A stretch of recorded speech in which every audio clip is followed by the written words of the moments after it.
very privileged this evening to have Council Speaker Melissa Mark-Viverito.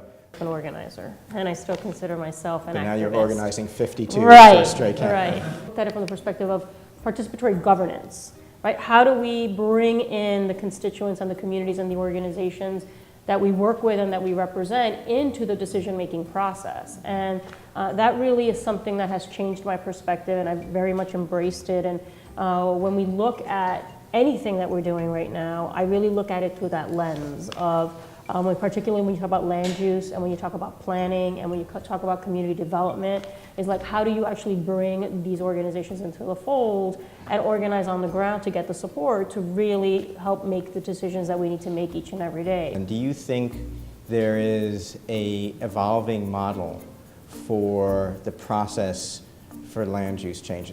That as we discuss any sort of land use items, that is becoming much more at the forefront of the conversations as well. And how can we turn this into an opportunity that does generate jobs for the local residents?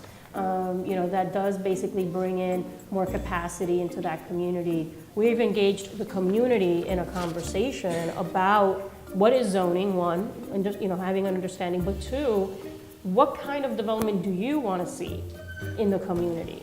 And we've had outside facilitators, and we've broken up into groups on housing, transportation, environment, health. There have been all these working groups that have been engaging in conversations, and that's why it's really important that the grassroots organizations continue to do the work that you do, because it really is that advocacy and that movement on the ground that keeps us right on the right track, so to speak.